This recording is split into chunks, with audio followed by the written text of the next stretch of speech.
But we will start first, and naturally what you saw in the beginning is not something that we're going to be following. That is for the entire program that we do, which is a 2-day program spread across 16 hours, which we're going to be doing in, I think, another fortnight or so. But the important thing is that Gartner has some predictions regarding generative AI, one of which is that by the year 2025, generative AI will be producing 10% of all data in the world. For your information, currently it stands at the figure at less than 1%. Similarly, in the space of drug discovery and development initiatives, by 2025, it is projected that generative AI will be used by 50% of such initiatives. And by 2027, they expect that 30% of manufacturers will use generative AI to enhance their product development effectiveness. So what we do in the program is that we follow a technology business people playbook. So not only technically what is feasible, which we obviously today understand that artificial intelligence very clearly has raced to the most prominent position, the race to the pole position, the fastest and the farthest. And also from an angle of how the viability statistics look like, whether there is enough ROI to justify it. So a technology and a business, and finally a desirability perspective. There are tens of issues related to artificial intelligence, all kinds of controversial statements, as also the way regulation is able to keep up with artificial intelligence are challenges which are of catching up with this technology. So importantly, while data and technology are the ones dominating conversations around digital transformations, staying relevant requires an understanding of the people and the business models too, and hence the all-important combination of technology, people, and business, which is what this program is all about.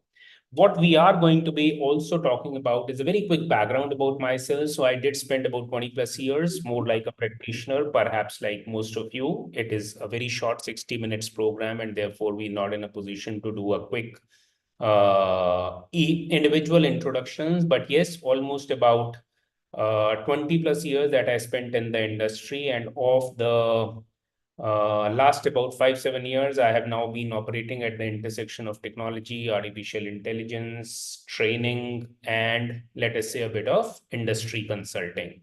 So that is what I bring in the background. But this is an important statistics to look at. There is no doubt that the future of work will be disruptive, but very clearly it need not be dystopian. So this is a Future of Jobs Report 2023, which shows how to empower people in a world of economic uncertainty, right? We do understand that the hype around AI, which had been rising throughout 2022, has reached a fever pitch today. We also know that Google is already kind of raise the alarm bells as regards the situation, and there is a code red kind of emergency which supposedly had been pointed out at the end of Google. These are the fastest growing and fastest declining jobs. So yes, there is a certain kind of a lot of noise, a lot of hype, a lot of difference between what the reality is. So we will hear out the experts first.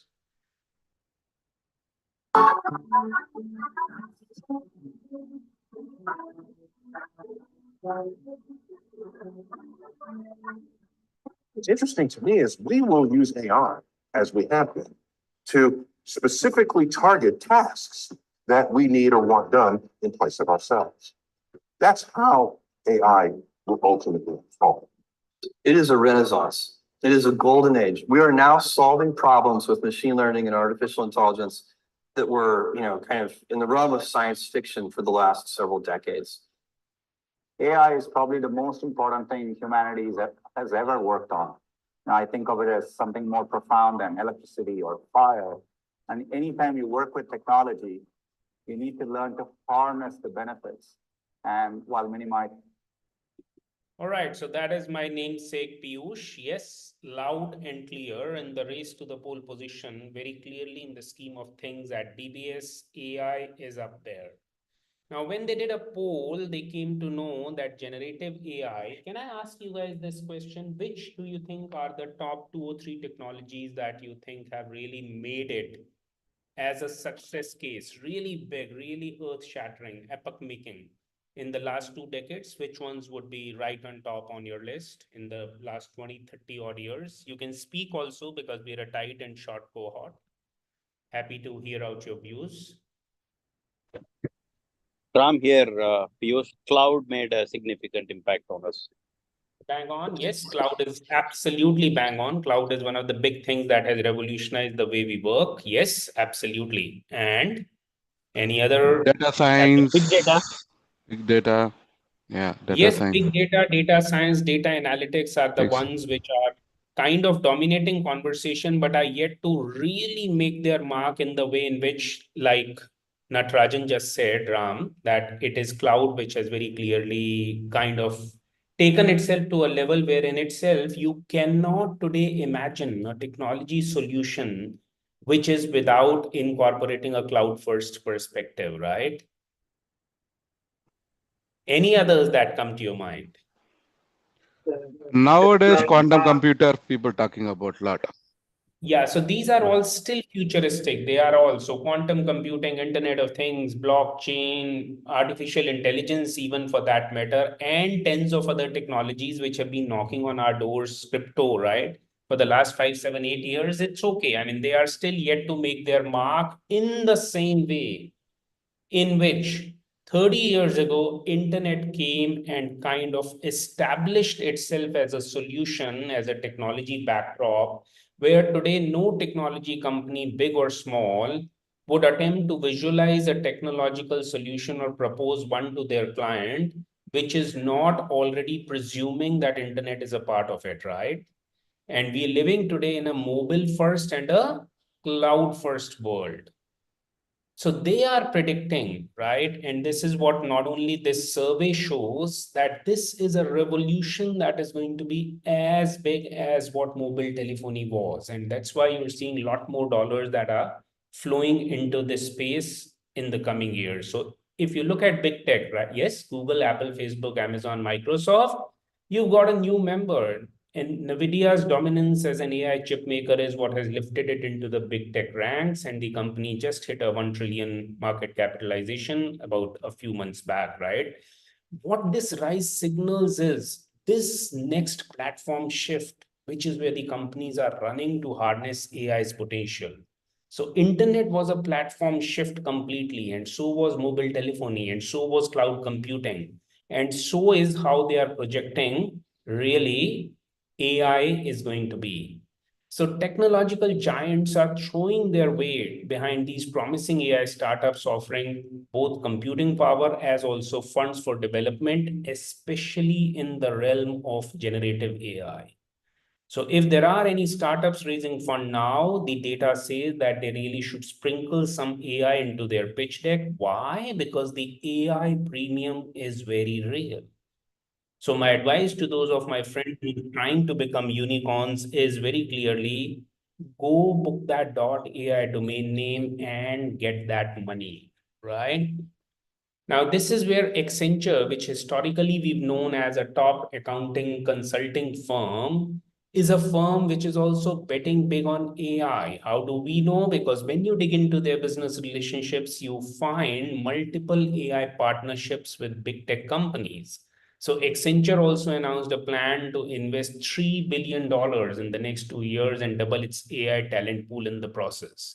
So generative AI today has the same why now as AI more broadly. Why? So first and foremost, why is AI? Why are we seeing AI as this big revolution today? How come amongst all the technologies, all of a sudden in the last 1 year, AI has catapulted itself to that pole position? Any answers? What are the drivers of AI?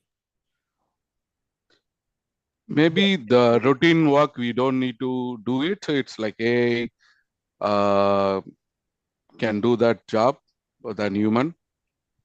Thank you, Rajendran. Yes, you are right. Like any other technology, AI is also promising huge efficiencies, which is okay. But is that a driver or is that a result? So that's a result of what AI can do. I'm saying in the first place, Why is AI ahead of blockchain today? Why is AI ahead of XYZ technology today? Because of three things. There are three things that are actually the drivers of AI. First and foremost, there is lots and lots and lots and lots and lots and lots of data. So there is this humongous volume and velocity of data. Second, as Natarajan earlier pointed out, is this huge computing power at our disposal because of cloud computing. So data, computing power combined with sophisticated algorithms, combined with this ability to write sophisticated codes is what has enabled the AI big ticket thing to really take off. In the case of generative AI, just as AI took it over, you have today better models, you have more data, you have more computing power. So the category is changing faster than what we can capture, but it is worth recounting, to put the entire current moment in context, that small models actually, kind of in wave one, started reigning supreme in a pre-2015 era. And it is in the second wave, the race to scale, which is 2015 to today, which is where Google research actually originally came out through a paper called Attention is All You Need, where they described a new neural network architecture for natural language understanding called transformers. It is another matter that finally it is OpenAI, which has kind of taken that whole thing to a totally different level and succeeded.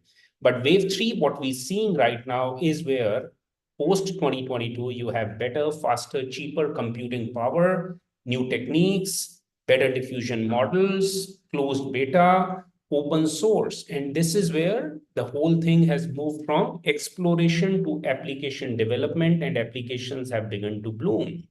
So just as mobile unleashed new types of applications through new capabilities like GPS, cameras, on-the-go connectivity, it is expected that these large models will also motivate a new wave of generative AI applications. So given the continuous innovation in AI, DBS, yes, very clearly has been experimenting with new AI-related technologies to improve the operations and to delight the customers. We do, when we do the full-fledged program, talk about two practical problems, one of which is the DBS Megabank case study, and the other one we will perhaps get to quickly speak about in a while. But these are two mega case studies where we run through the entire thing to see how DBS built itself through a data-led culture, a change management, making AI pervasive throughout the bank. But it's not about AI making those decisions, but empowering people to make better decisions. So a quick video first. Generative AI will be a revolution. Today's everyone and the headlines are focusing on its technical limitations and on productivity gains, but tomorrow it will be a product and business model innovation. And this is why CEOs need to do four things. The first one is to generate responsible AI guidelines dedicated to generative AI. Second, it's to identify the use cases that with generative AI will become a source of competitive advantage. Third, they need to experiment and fully understand the depths of generative AI and how it will impact jobs. Based on that, they will have to redefine their operating model and their organizational blueprint. Fourth, they need to implement a new change management model that takes care of the professional identity of the employees. All right, so very clearly, I mean, everyone is completely excited. The important thing in what we're trying to be covering today, I would still call them introduction sessions, giving us a peek into the various dimensions of generative AI, from the what, when, to the technical, to business, to people issues, right? So the slide you just saw, they may give an impression of appearing randomly. I would call this a deliberate pick and shovel strategy to follow a shock and awe philosophy. Why? To make generative AI more accessible and comprehensible to a wider audience while generating enough interest, right? On the one hand, to look forward to the entire program, and on the other hand, to become aware of the enormity of issues surrounding generative AI. So this section that you see here is where we follow the conceptual clarity journey of exploring various dimensions of generative AI. Some slides here may be only for reference purposes for the more evolved and discerning deep dive audience, where they are declared to be so by the expert in the sessions. Then there are, in the main program, we run with some breakout rooms, case studies, polls, etc., which are deliberate pedagogical techniques used to facilitate an intense and fulfilling learning experience. All right, so I do know that a few of you have used ChatGPT, which, as I earlier said, is the most manifest application of generative AI. But we do by now, perhaps some of us may have an idea of what is now already being called as traditional AI, and there is this new generative AI. Generative AI is a phenomenon of the last 1 year, while AI theoretically has existed since the 1940s, and it has passed through several winters, but really come into its own over the last few years. The last 5 to 7 years, I would really count as AI really making itself very, very significant in the mindset of observers and analysts. So traditional AI, would anyone, traditional AI is something which is also called narrow AI. What is it? It is rule-based, which means there are preset rules and algorithms, which means traditional AI does not, underline the not, does not create new content or respond to new situations without extra programming. So traditional AI would typically focus on doing the assigned task intelligently, okay? Doing the assigned task intelligently. And what, in contrast, would generative AI do? Generative AI, in contrast, is capable of producing something new, all right? So that means it is not just restricted to producing text outputs, which is what most of us have used in ChatGPT, but also music, also computer code. So the differences are in terms of the approach that generative AI uses, in terms of the learnings that you get, which is that it learns from existing content data, while traditional AI would use labeled data sets. Now, that is where we start getting into some bit of technicality of what some of these terms are. The important thing is to know is that AI, generative AI, is no longer restricted to a few industries. It has become imperative across industries. It has become imperative across functional areas within the industry. So yes, traditional AI, it makes smart decisions based on a particular set of rules. For example, we all use Alexa. It runs on traditional AI. Other examples, Netflix, Google Search, YouTube, in terms of various applications, detecting fraud, conducting medical diagnosis, stock trading, video games, all of these are various applications where predictive analytics is used as case examples for traditional AI.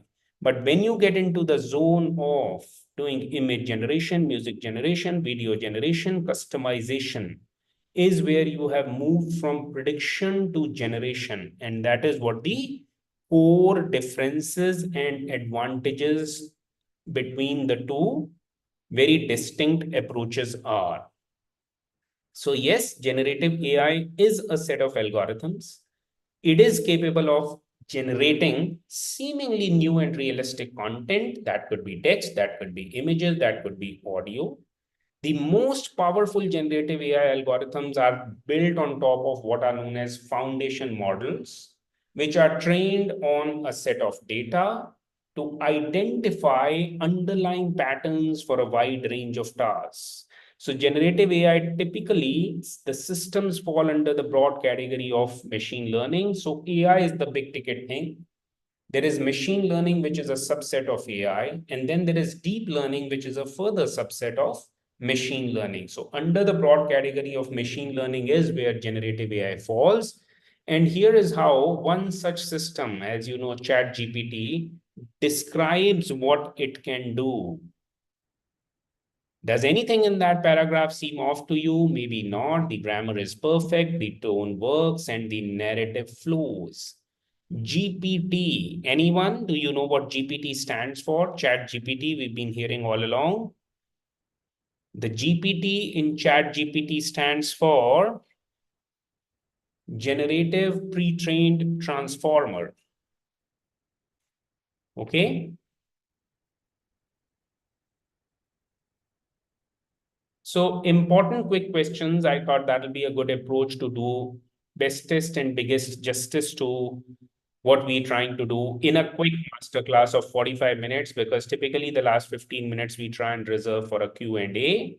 So generative AI model was first designed by Ian Goodfellow and his colleagues in June 2014, where it is used.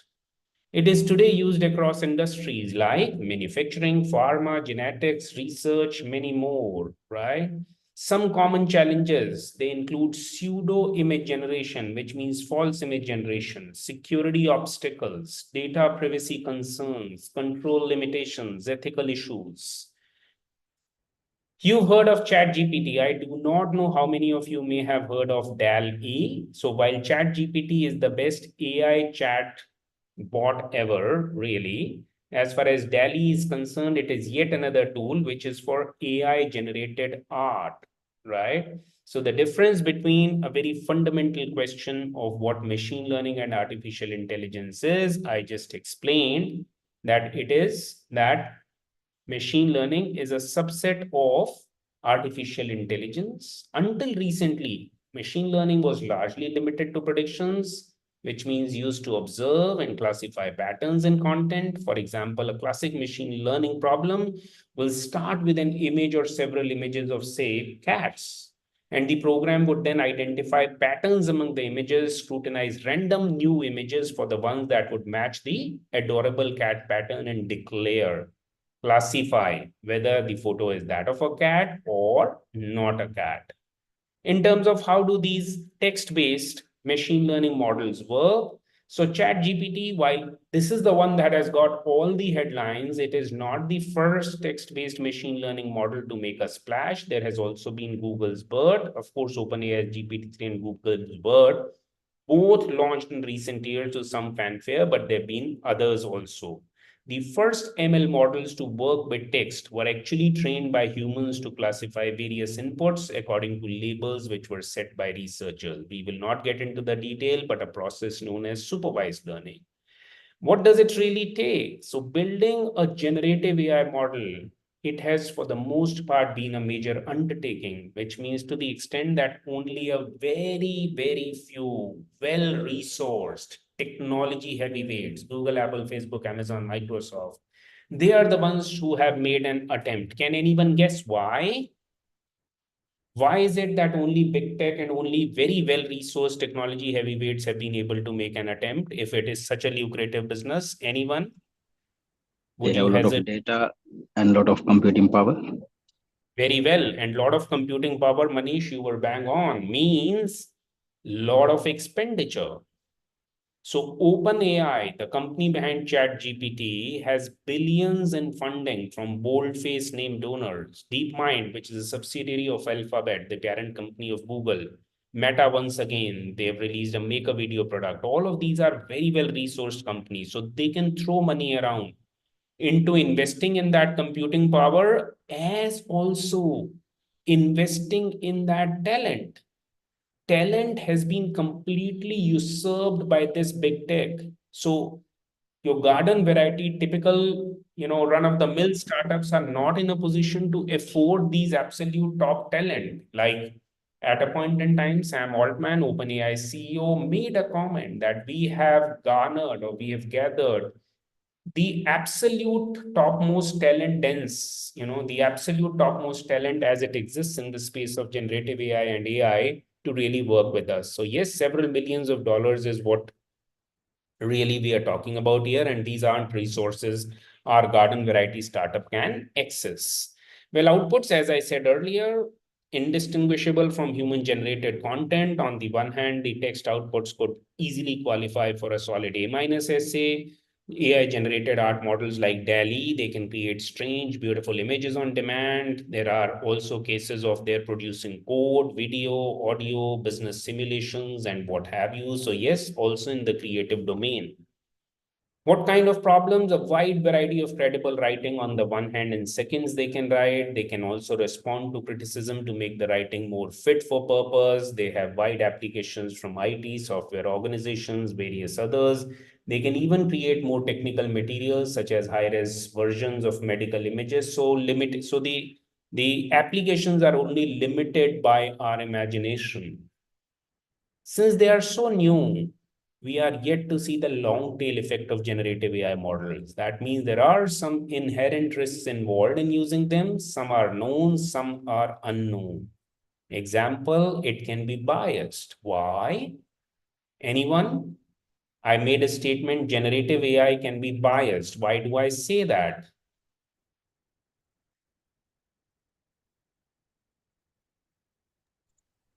Based on the data that has been trained on.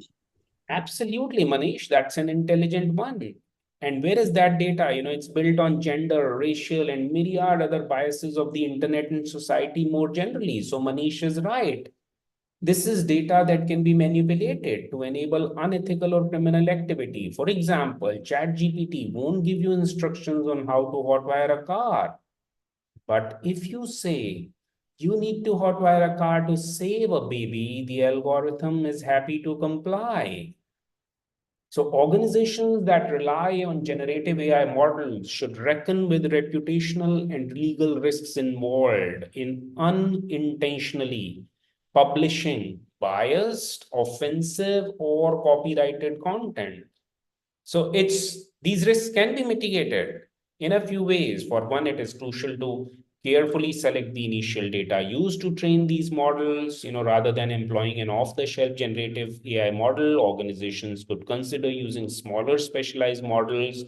Organizations with more resources could also customize a general model. It's important to keep a human in the loop, etc. But all of these things cost even more money. All right.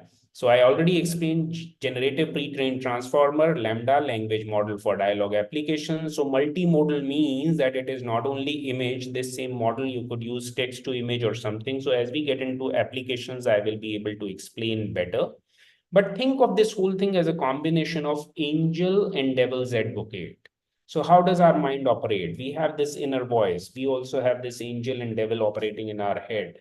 So who's the advocate? Who's the devil's advocate? Devil's advocate is a positive scrutinizer for good reason. So typically generative adversarial networks. This is one of the types of deep neural networks, deep learning.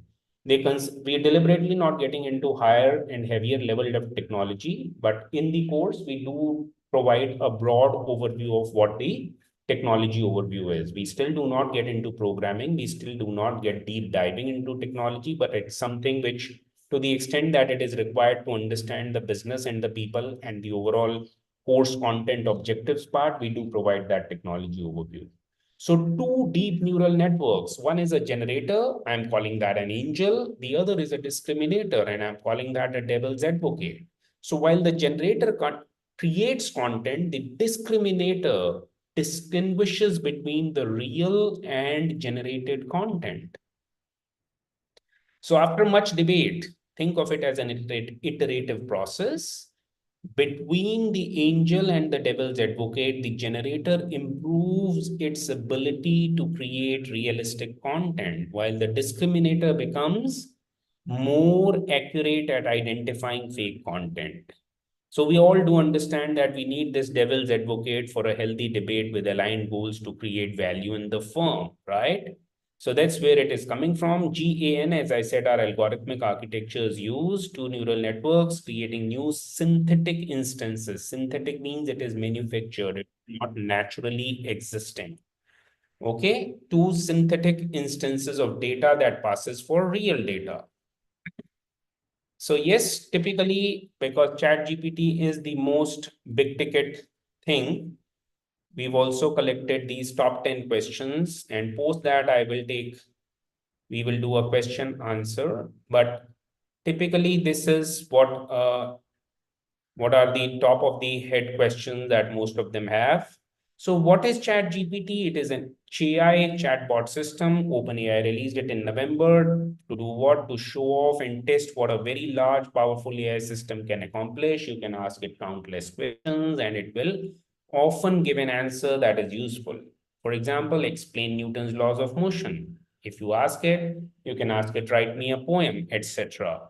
ChatGPT, important to know, does not exactly know anything. It is an AI that is trained to recognize patterns in vast swaths of text harvested from the internet, further trained with human assistance to deliver more useful and better dialogue. So yes, answers many a time look plausible and even authoritative, but they might well be entirely wrong. What kind of questions ask anything? Will you always get an answer? Not necessarily. Simple questions, explaining physics, asking for birthday party ideas, getting programming help, etc. The expertise is really broad. Its ability to follow a conversation is really notable. Who built ChatGPT? As I said earlier, brainchild of OpenAI, which is an AI research company. They claim their mission to be developing a safe and beneficial artificial general intelligence system or helping others to do so. As I said earlier, most talent-dense researchers and engineers in the field of AI is what they claim they have, which is not incorrect. It's not totally automated. Humans evaluate ChatGPT's initial results in a process called fine-tuning. Those of you who may be coming with a little technical background from machine learning will understand what fine-tuning we are referring to. ChatGPT, as I said earlier, does not actually know anything the way you and I do. Is it free? Yes, for now. Do they have a paid version? Also, yes, which responds faster and keeps working even during peak usage times. Limits of ChatGPT, it can give us a misleading impression of greatness, right? However, there is a limit in which it has only been trained on data until a certain cutoff date, and therefore it cannot give you an absolute most recent. If there was a war yesterday or some development of a week ago, ChatGPT will not be able to give you an answer. Does it help? Will it help students cheat better? It's not such a simple black and white situation. Yes, but with many other technology developments, there is encyclopedia, there were search engines, there were calculators, there was Wikipedia. So yes, one has to look at it as a tool rather than necessarily a threat from the perspective that we just talk about. It's not a villain is how I look at it. Can teachers spot it? Not with 100% certainty, but yes, there is technology to kind of detect plagiarism. Can GPT write software? Hell yes. It can retrace the steps humans have taken. It can generate actual programming code. What takes programmers a couple of hours, it does in a couple of minutes and so on, right? What is off limits? So they do weed out inappropriate requests, discriminatory, offensive, inappropriate. This includes questions that are racist, sexist, homophobic, transphobic, or otherwise discriminatory or hateful. Better than Google search, the jury is still out. I think it's still early days yet. We are yet to see where and how it finally. The answers, of course, today far surpass what Google will suggest. So yes, to that extent, it's easy to imagine that GPT-3 may be a rival. Google, of course, has built its own large language models and uses AI extensively already in search. As I said earlier, ChatGPT did trigger a code red emergency within Google, and the rest is history. Google has, of course, tried to get its own act right. So this is ChatGPT's performance in human exams. They're, of course, doing extremely well. How does it differ? It does not need any explicit human supervision. It differs in the way it is trained, which gives it access to far larger amounts of data. Does it really think like a human? Not really. And yet, at the same time, as far as the powers are concerned, it's a type of artificial neural network. There are indeed a number of fascinating similarities in the way that the computer brain and the human brain learns new information and uses it to perform data, right? So, but the backbone of ChatGPT is this state-of-the-art kind of artificial neural network called a transformer network. And yes, hallucination, a word that you may have heard. So one area in which human brains and neural networks diverge is in sleep. right? So there is no evidence to support the notion of functional parallels between biological dreaming process and the computational process of generative AI, right? So yes, important to understand that ChatGPT applications like this are steady state systems, which means they aren't evolving and changing online in real time, even though they may be constantly refined online. Okay, I'll give you a minute to kind of quickly read through it.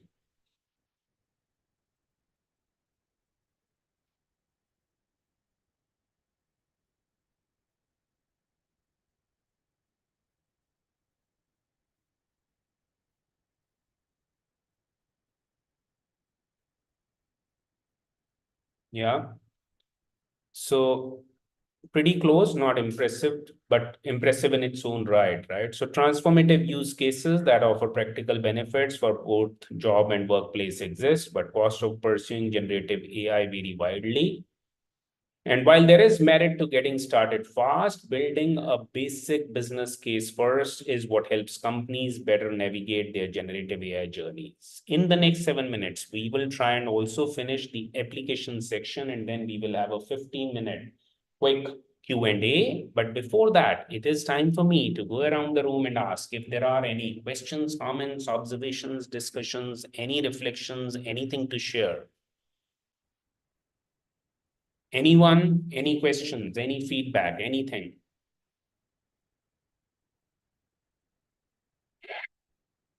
All right, so we're going to be first and Hello. foremost.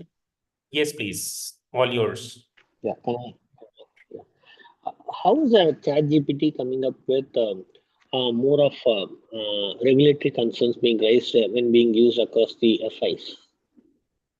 Very Because that's one well. of the hot topic being widely discussed, not only in FIs but also much of being planned for usage. But there are a lot of regulatory concerns around that.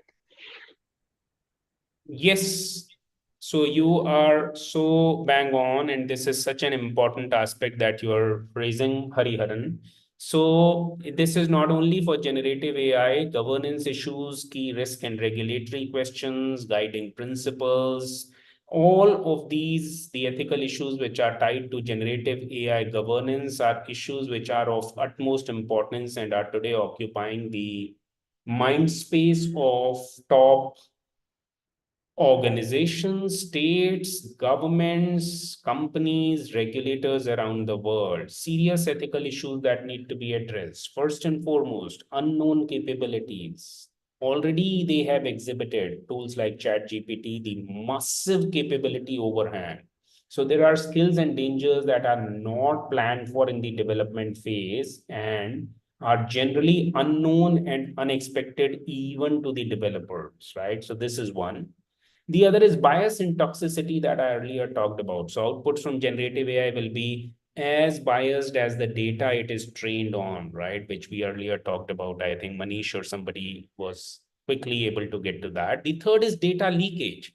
So yes, many companies have quickly put policies in place to forbid employees from entering sensitive information into ChatGPT, fearing that it could get incorporated into the AI model and re-emerge in public. There is something known as hallucination, which I just hinted at. So ChatGPT can make arguments that sound extremely convincing, but are 100% wrong. Developers refer to this as hallucination, a potential outcome that limits the reliability of the answers coming from AI models. There is lack of transparency, which means generative AI models currently provide no attribution for the facts underlying the content they generate, which makes it impossible to verify the correctness of generated claims, further increasing the dangers posed by AI model hallucinations. And finally, there is copyright controversies. So since the data sets used by AI models are derived from the public internet, a legal question arises. Does the content those models create amount to duplication of copyrighted works? So these are the various kinds of challenges, Hariharan, and there are guiding principles for responsible AI, which FIs as also individual banks are implementing. There is something known as NEAT framework, NEAT framework, which has been implemented also by DBS Bank. In the context of Singapore, your Deputy Prime Minister has already given statements that regulators must collaborate to manage generative AI and the digital assets risks. They have also come out with a full-fledged guiding principles for responsible AI called AI Verify, which is AI governance testing parameters and toolkit that they have issued.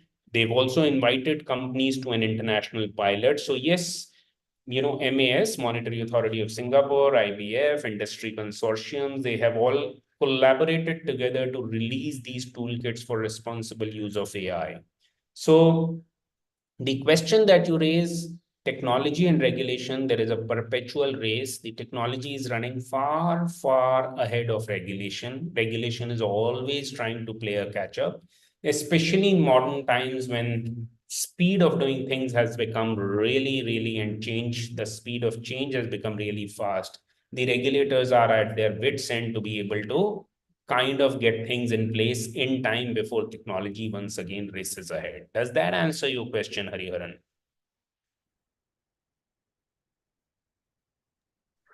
Yeah, thank you so Hariharan. much.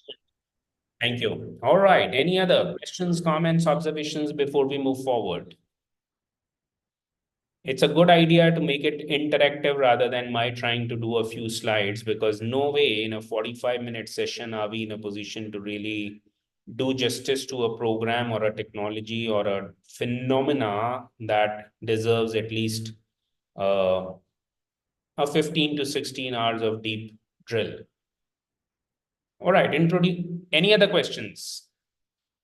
Okay, so in another, it's already 6:15. So perhaps it's a good idea. So I will quickly run through it. So this is synthetic data. So when we say there is always the problem of getting enough data. And when we say enough data, we mean enough high quality data. So acquiring enough samples for training is time consuming, is costly, and it's often an impossible task. So the solution to this problem is what comes out of synthetic data, which means this is generated by AI. This is generative data. Example, when you're looking at self-driving cars, they can use generated virtual world training data sets for pedestrian detection, for example. All right. Now, so these are some of the applications that you are able to see because of it. Okay. So image generation is one of the easiest and most common. There is also image to image translation, which is in terms of style transfer, what you see here, which is extracting the style from a famous painting that you see here, applying it to another image. What you're seeing is a real picture they have in Cologne, Germany, and they have converted it into a Van Gogh painting style. Once again, sketches to realistic image. The important application here is that in healthcare, there is the transformation of an MRI image into a CT scan because some therapists require image of both the modalities. But CT, especially when high resolution is needed, requires a fairly high dose of radiation to the patient. Text to image. So read on the left, and this is what Midjourney, DALL-E from OpenAI and Stable Diffusion together created. So the results, that you get, an average Midjourney draws a little more expressively and Stable Diffusion follows the request more clearly at default settings. Then there are others. For example, Amazon Poly and DeepMind, they synthesize natural sounding human speech. There is audio generation where you can convert audio signals to images like two-dimensional representations called spectrograms, what you see here. You can even transform people's voices or change the style or genre of a piece of music. For example, you can transfer a piece of music from a classical to a jazz style. In terms of video generation, it's a set of moving visual images finally, right? What is video? So one of the most prominent use cases is video frame prediction. If you take a particular video frame from a video game, GANs can be used to predict what the next frame in the sequence will look like and generate it. Then image and video resolution enhancement. So you have a low res, it can make it into a high res. You can enhance images from old movies, upscale them to 4K and beyond. So yes, only getting bigger and better. These new types of generative AI, they have the potential to significantly accelerate AI adoption, especially in the finance field, which is from where Some of you may actually be belonging to the BFSI industry. So fraud detection, credit scoring, risk management, portfolio management, trading, pricing optimization are some of the top ticket applications there. This is a reference document. Basically, how and where across the functional areas there are use cases which are all over the place and abounding. So yes, applications in content generation of the kind that you are seeing here, causing a profound disruption to industries and ultimately aiding in solving some of the most complex problems that the world faces. So this is once again a deeper dive into the space of finance. Stripe, Morgan Stanley, there are tens of these organizations today using OpenAI ChatGPT for purposes, and there are very many promising cases, from the simple fraud support, personalized offers, etc., to they're going into wealth planning, etc. So I think it's some other form of it. We just saw platform layer that powers each category and potential types of applications. And we will stop the discussion here. We won't get into the next phase. I am open to taking questions, comments, observations, anything, anyone. So in training program, we will be learning about machine learning algorithms again, or it's about something related to generative AI only. Okay, Rajendran, very, very good and very important question that you asked. And this actually summarizes what we try and put together in the entire program. So like I said earlier, it's a technology business people playbook that we follow. Understanding of the people issues. So like I think Hariharan raised just now, issues related to governance, risks, etc., which is what is covered in sections 7 and 8 is what I will flag as people related issues. In terms of sections 4 and 5 and 6 is what I will term as, let's say, business related issues. Also section 3, and let's say sections 1 and 2 is where you become clear about the concepts at a slightly deeper level. However, you will only get an overview understanding of what artificial intelligence is, what machine learning is, what supervised and unsupervised and reinforcement learning is, what deep learning is, what convolutional neural network, what recurrent neural network, what generative, transformer neural networks are, but very broad overview level understanding. No, you do not get into programming. This is not a technical thing. This is not where technical training is provided.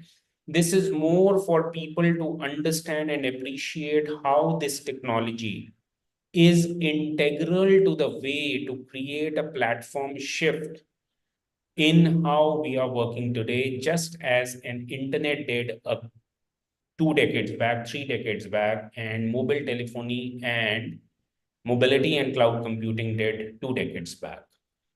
Yeah, Rajendran? Okay. Yeah. Thank you. Yeah. Yeah.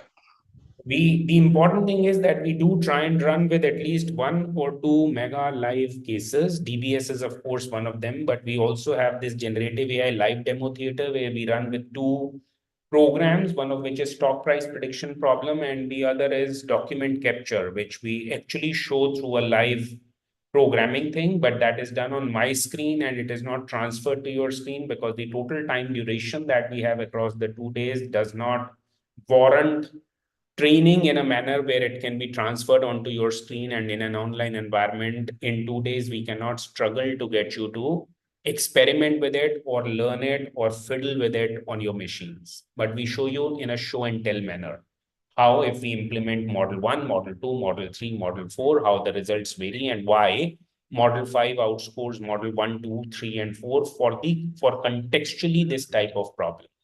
Okay. Yeah. Thank you.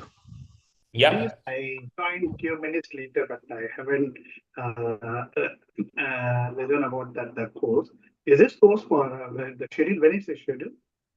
My first question. Second is it an hands-on required or prerequisite for this course?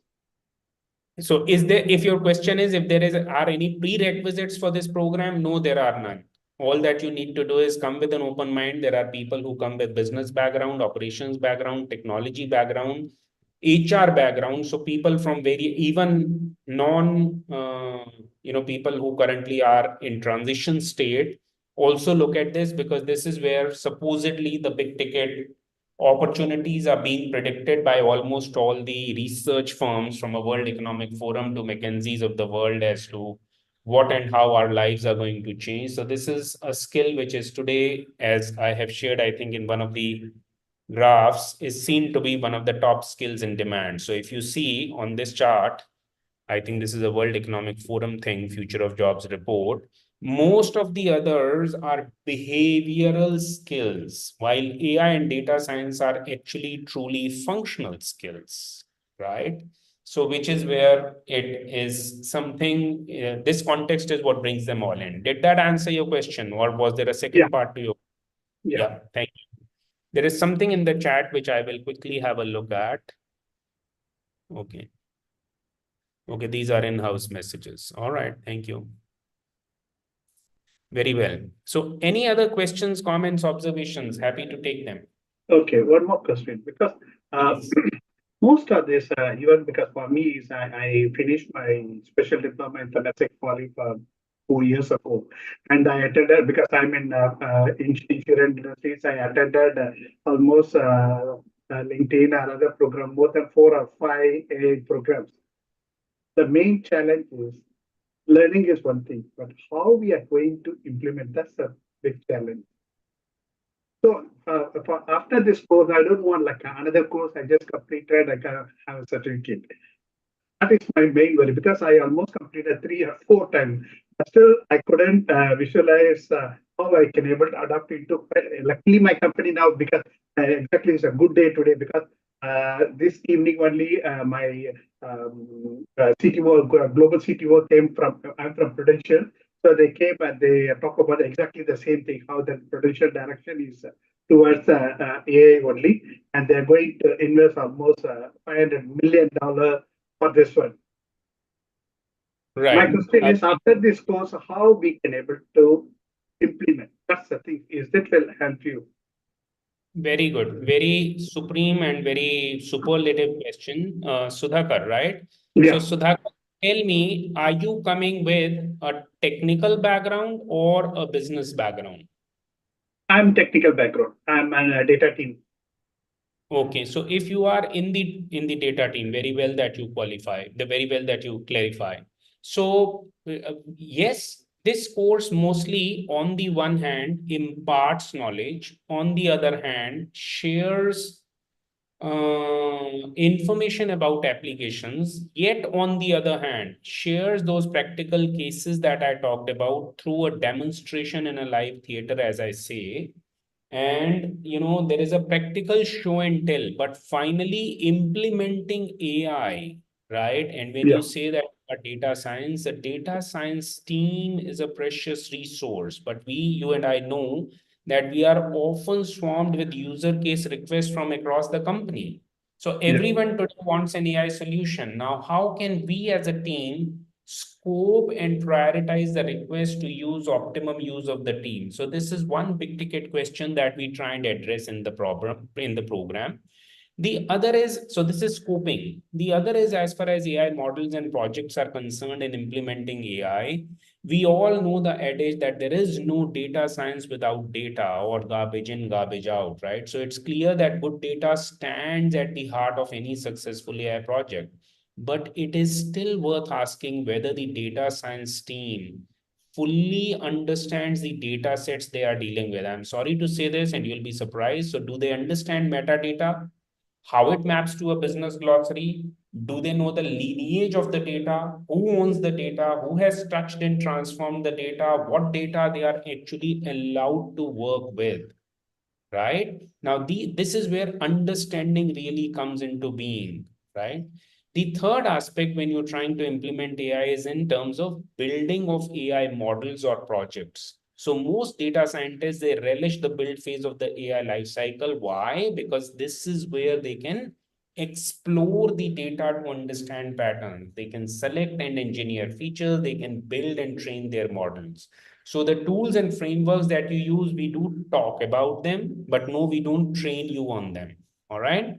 And then the other part is running, which means, let's say your team has built a model. In fact, suppose that they built multiple versions of the model. How do you actually deploy it? After all, there is no point in the model staying inside the data scientist workbench. So the team should be able to publish metadata around model versions into a central catalog where developers can, let me use the word, shop for models, much as data science team shop for data.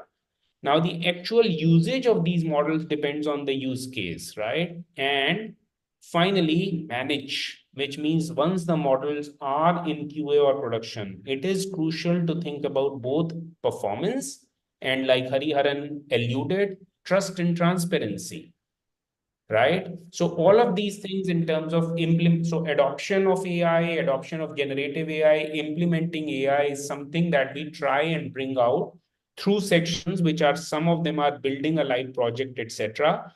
But when, how, where are you actually able to do it in your context is finally left to individual devices, because that's something where you actually require an on-the-job training, right? So I'm not too sure if even after this program, will you now stand as a convert and tomorrow morning you can go to your desk and start doing it? I think that requires a greater hand-holding. I would still think so. And contextually, in some cases, you may still be able to do so. I would still not understand your context fully. Depends on a much deeper understanding of your context. Sure. Thank you. Thank you. Thank you. Yeah. So we've almost hit the clock. Are there any other questions, comments, observations, anything? So I have to take this opportunity to acknowledge, I hope you are here, Meeta. I am seeing you for the third time in my class. I know that you have done 2 full-fledged programs and you're so enthusiastic that you're also a part of this. And it's always a pleasure to see you here. I by now recognize your photograph and thank you for coming in again. I think at least 1 or 2 names sound familiar who may have done an earlier program. We were earlier also doing another program, which was general traditional AI, but that's okay. But Deanne, if there are no more questions, then we can close it. We've hit the clock also.